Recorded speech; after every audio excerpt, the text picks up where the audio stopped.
Hello everyone! Welcome back to this extra special mini-series of home media reviews. This review is on The Punisher from 1989. It's the kickoff of our Punisher retrospective, or this little mini-series.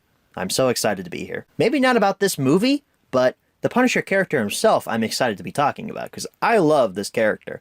Well, not the character in the movie either, but yeah, we'll get to it. But before we do that, we gotta talk about the history. Let's do that.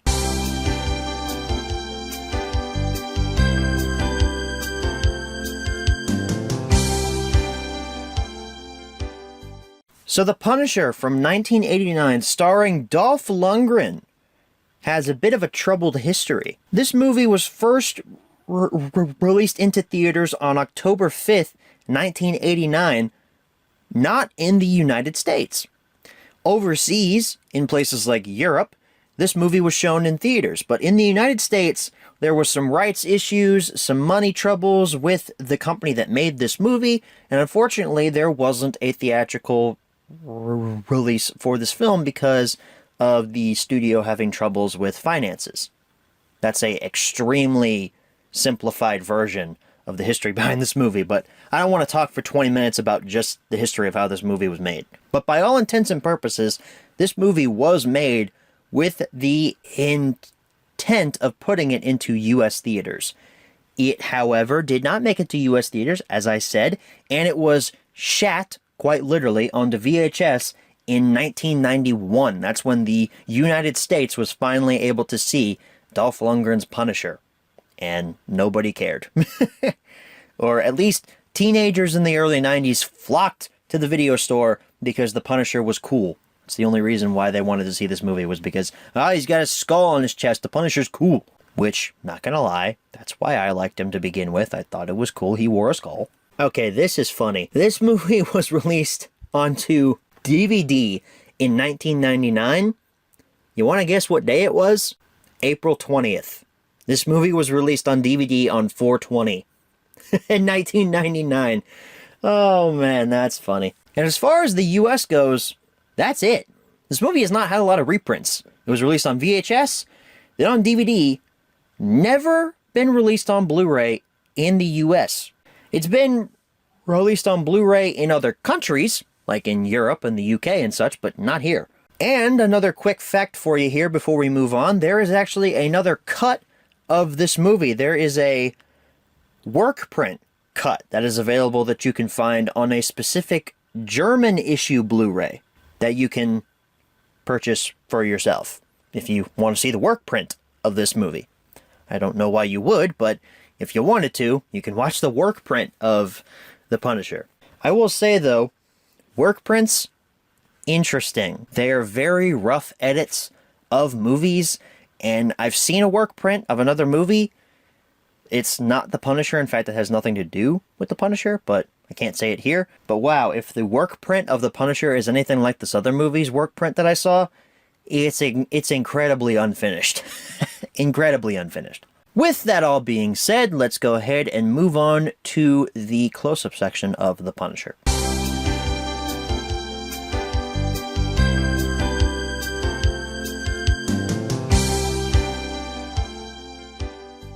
Alrighty everyone, here's your close-up look at The Punisher from 1989. We only have one copy here to look at. This is the standard American DVD release of The Punisher. Notably, this movie was not released on Blu-ray in America, but we already talked about that in the history section. I only have the DVD print to talk to you about today. So let's jump into it here. We have Dolph Lundgren and Gossett Jr. listed up here on the top. The film's two biggest stars. Dolph Lundgren there on the front cover in his Punisher garb. That, I wouldn't say classic 80s Punisher title screen. Cheesy is what I would say, actually. And then you've got a little tagline here. If society won't punish the guilty, he will. Doesn't this just have the essence of cheap B-movie written all over it? And then DVD video down there at the bottom. The spine, the Punisher logo, got your product number, Artisan Films, along with the DVD logo there. The back, Your special features include 16:9 aspect ratio, Dolby Digital Surround Sound, digitally mastered, interactive menus, scene access, theatrical trailer, production notes, cast and crew information. Notice how there's actually no special features there. It's literally just the theatrical trailer is the only featurette that you get on this. The other stuff is just standard, like, yeah, 16:9 widescreen aspect ratio. Don't know how that's special features, though. And then there's your barcode, your blurb about the movie, along with the Punisher logo again. You've got a snapshot of Dolph Lundgren, snapshot of Lou Gossett, and then another snapshot of Lou Gossett again from the beginning of the film. And then down at the bottom, you got cast and crew information as well as legalese. Let me open this up. We actually have an insert here. If I could pull that out, that'd be nice. This is your list of chapters for this barely under 90-minute movie. There's 36 chapters, surprisingly enough. And in the back, other great DVD titles now available from Artisan Home Entertainment. And you've got a list of numerous other films along with their UPC code numbers and prices. But the prices are all pretty much the same. It's a lot of $24.98. I see some $29.98. I see $134.98 down there. It's a very standard. Terminator 2 Judgment Day is on there, so is Total Recall. Reservoir Dogs is on there too. Rambo First Blood Part 2. Yeah, so in reality the insert is basically useless, but it is kind of cool that we get it here. Put it back on the side, and then there's your disc. Just a squished up version of the poster art. Very bare bones. But it is not a DVD-R like I thought it was going to be. It's an actual, like, printed DVD. It was not just burned onto a disc. So that's your close-up. Let's move right along to the menu tour. Alright folks, here we are for a menu tour of The Punisher from 1989. And wow, this menu just screams early 90s to me. I mean, look at this thing. We have three options here. We have play movie, scene selection, special features. Our scene selection or scene index is here, and apparently it's broken up into 6 different sections for 6 chapters each in each section. Let's look at chapters 1 through 6, and oh, each of them have a little title to them. That's kind of cool. This looks really trashy. I'm just going to say that right now. This looks like something I could throw together in my own PC on Windows 98. I mean, this looks wow. The design is definitely unique. I will give it that. And there's Dolph Lundgren's butt. Okay, that seems like a good segue to go back to the main menu here. So for special features, we don't have a lot. We have the option to play the theatrical trailer, cast and crew, and production notes. What is cast and crew exactly? Let's take a look at this here. We got Dolph Lundgren, Lou Gossett Jr., I don't know who that is. Mark Goldblatt. Let's look at Dolph Lundgren. Oh, you can just read about him. Yeah, there's no like featurettes or anything here. You can just read about the actor and such, and there's his filmography, and kind of interesting, I guess. I wish it was featurettes though. I'm not a big reading fan, but you know, whatever. And I presume that's the same thing for the other 3 actors listed. Production notes. More reading. You can read about this kind of stuff. We're not going to look at all of those there, but yeah, it's stuff about the production. I cannot get over how cheap and just gross this menu looks, but I kind of like it in a weird way. Anyway, that's it for your menu tour. Let's go ahead and head on back and answer the 5 main questions as always. Alright, so we're back from the close-up. Now it's time to answer the 5 main questions as always. Number 1, where can you pick this product up? You cannot find this movie in stores to save your life. This movie is incredibly rare to find in a brick-and-mortar store. Even in a used Blu-ray and DVD store, somewhere like Half Price Books or FYE. The reason it took me so long to finally seek out this film is because I couldn't find it anywhere in a store, and I never thought to check eBay or somewhere because, honestly, I didn't have a lot of interest in seeing this movie because I had heard it was bad, but You can't find this in a brick and mortar store. You definitely have to look online. Number 2, is this product still being printed nowadays? I can confidently say no to this, as it's been 2 decades since this movie was released on DVD. Just watch, when I post this HMR to YouTube, there'll be like a special Criterion version of Punisher from 1989 on Blu-ray, 4K, commentary track, all kinds of bonus features. Like, this will instantly date this episode. I'm calling it now. Number 3, should you pick this product up? I just realized I never actually talked about my history with the character of the Punisher and why I picked this series to actually review for HMR, because if you know anything about the Punisher in terms of theatrical films, he's not been represented very well in theaters. I love the character of the Punisher because he's simple. He's a dude with a gun who shoots bad guys. He's the ultimate dude fantasy, and I just love it for that. I love how simple that comic storyline is. I first learned about this character through Now Playing podcast. Now Playing was doing this whole Marvel retrospective series back in 2011, 2012. I first found Now Playing back in probably early 2013. So this was after their Marvel series was over, and they had already reviewed all of these Punisher movies. So I took a listen to them because the Punisher sounded cool. And Jacob, one of the co-hosts on there, was talking about how much he loved this character and how cool Punisher actually is. So that then sent me on a quest to read some Punisher comics. I've read a couple of the single issue stuff that I have in my collection. I don't have a lot of Punisher comics per se, but I have seen all of the theatrical films. The Netflix series is top-notch Punisher stuff. I wish I was reviewing that, but I've seen all the films. I've read a couple comics. I have a couple of the trade paperbacks that I still need to read, like Welcome Back Frank and On the Road, but needless to say, I instantly fell in love with this character because of just how simple he is. And his logo is badass. Just that big white skull. You know something's coming to f you up when you see just this big ass white skull just walking towards you. A dude with a giant shotgun on his back. You know something's coming to f you real good. I probably shouldn't say that, but you know what? This is R-rated. So I love this character.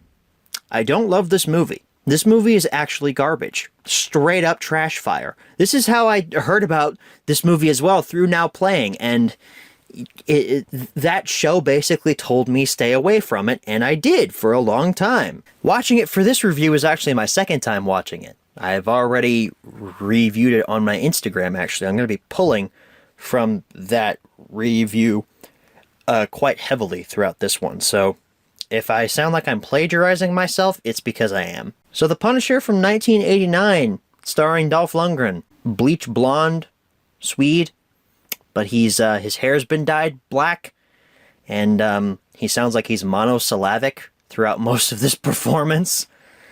Oh man, Lundgren is not the first person I would picture as playing Frank Castle. Not only is he not who I would picture, he's not good. I mean, he's terrible in this movie. Lundgren gives this really slow, methodical performance. He kind of sounds like this throughout the majority of the movie. You were supposed to meet me here 4 hours ago. I still talk to God sometimes. I ask him if what I'm doing is right or wrong. I'm still waiting for an answer. It's so boring. I mean, you heard in my impression, the guy is mangling the English language here. Besides that, and besides the accent he's so desperately trying to hide and failing miserably at, he seems like he's sleepwalking throughout the majority of this performance. Frank Castle as a character is supposed to be stoic, but also endearing. Quiet, but calculating as well. You know, he's always thinking about something. When I look at Dolph Lundgren in this movie, I see nothing. I see no brain cells moving in that head at all. This character looks like he's just standing there, and he's not active in the film at all. At least that's what it seems like. He just looks like he's not interested in playing this character at all. I mean, not like Dolph has had very high intelligent roles in his career.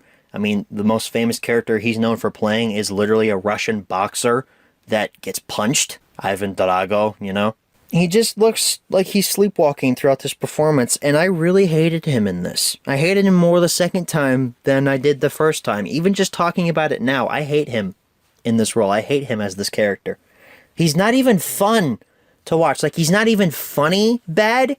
He's just bad. Although it is hilarious to watch him meditate naked in a sewer.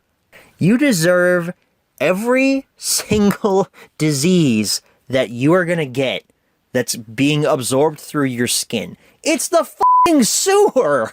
Oh gosh, it's the sewer! You put clothes on for a reason! So if we have the worst actor in the movie portraying the title character, let's talk about the best actor in the movie portraying a side character. Good old Lou Gossett Jr. He is living it up in this role. I mean, his character is virtually useless in the overall plot, but I can tell that he is not caring how he plays this role. He's just having a fun time on set. His hammy acting is hilarious, especially in that scene when he's with Frank after Frank is captured. Let me in, Frank! Let me in! I love Lou Gossett in this movie, man. There's another side character I should also mention as we move on here. His name is Shake. I don't know what the actor's name is. This guy is so bad, it's funny. Like, Lundgren is so drab, he's boring to watch. Shake, on the other hand, is so bad, he's hilarious. Especially all his rhyming. I wish I could quote it here, but I don't remember off the top of my head some of his rhymes that he says, but... oh god, it's so stupid. The villains in this film, holy god, why are they so bad? Why are they so poorly written? If this is supposed to be a B movie, like a grindhouse, just midnight movie that you go see at the drive-in, turn your brain off and all that stuff, okay, I can kind of see why these villains are so poorly written. The problem is the tonal inconsistency of Dolph Lundgren's overly serious performance and just heavy methodical dialogue, as opposed to these villains and just how B-rate they are. The mob boss from the United States, I think his name's Johnny Franco. Yeah, Johnny Franco. He's the better of the two villains as opposed to the Japanese mob boss who's barely on screen. That's funny. The freaking Yakuza's in this film. I forgot to mention them. I never get a sense of who that Japanese mobster is. I don't care about her. And the story is pretty drab. I mean, it's like Frank has been killing mobsters for over 5 years now, and now the Japanese see like a hole in the crime syndicate in America. Like, this is a corporation, and like they're coming in to seize control. Why should I care? Explain to me why I should care about mob bosses and their problems. This story is the definition of serviceable. Like, it's only here to string together these mediocre action scenes, but beyond that, there's no investment had in it whatsoever, and that's a huge issue. I'm just going to sum it down to this. The story in this movie is bad. Much like the action in this movie is bad. Wow, what a segue. Yeah, action's bad. It's poorly shot.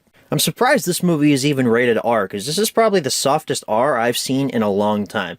Barely any blood. A lot of bodies get dropped, but barely any blood, violence, or carnage at all. Some of the shootouts were okay, but when Dolph tries to do hand-to-hand combat, oh man. The cutting to mask that poor stunt work, it's almost laughably bad. And while I was doing research for this, apparently Dolph is a real black belt.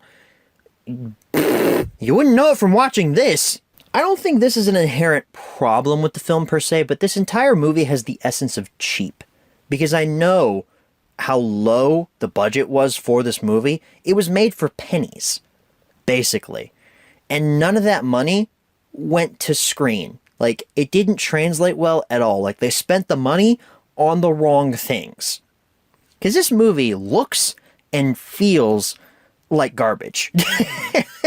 I wish I could say this was an entertaining 80s grindhouse movie, but it's not. This movie is bad. Straight up terrible. And no, I don't recommend that you see it because I don't think it's worth that investment of 90 minutes to sit down and watch this garbage. Maybe if you're a huge Punisher fan and you just like shit movies, but I don't recommend this to anyone. Not to anyone. Not to any Punisher fan. You don't need to see this. To see Lundgren mangle the English language and try to act serious in a movie that's clearly not taking itself so frickin' seriously. Also, another reason I don't recommend it, he doesn't have a skull. Where's the skull?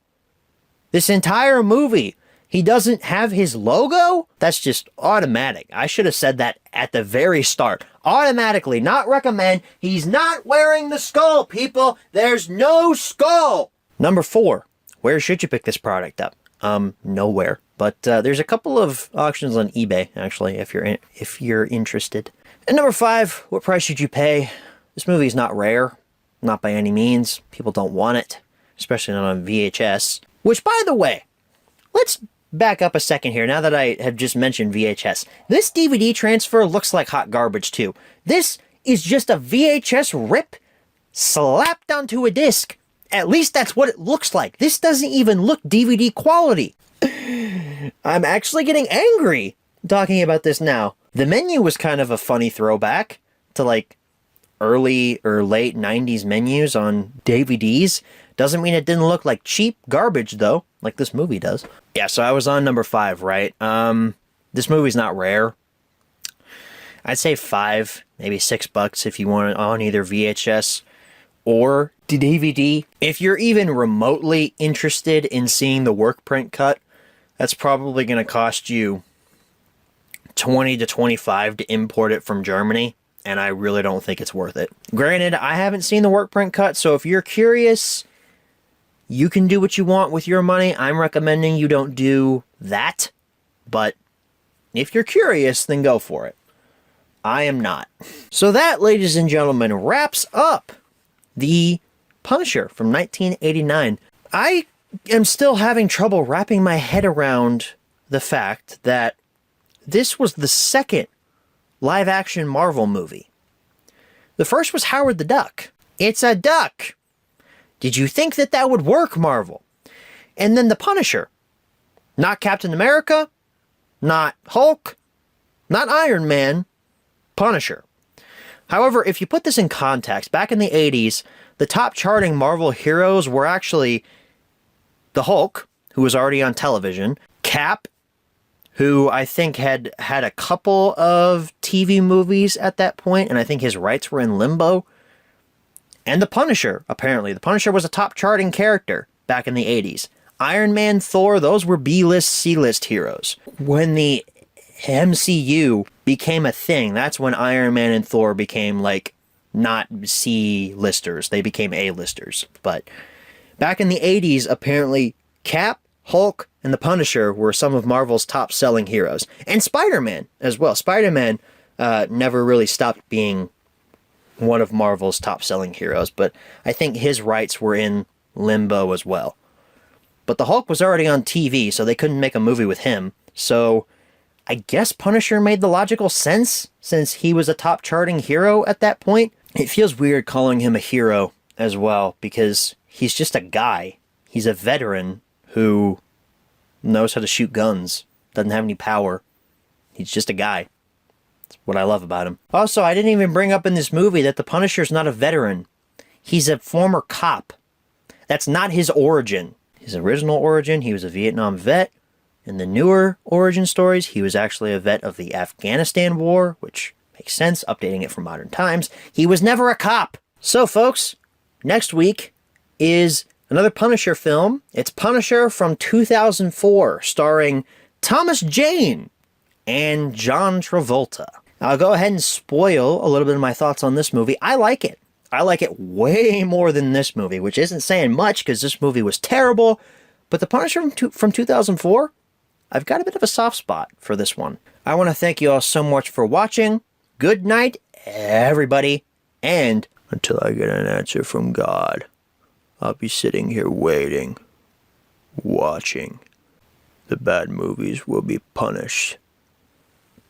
I sounded just as disinterested as Dolph Lundgren did. Good night, everybody.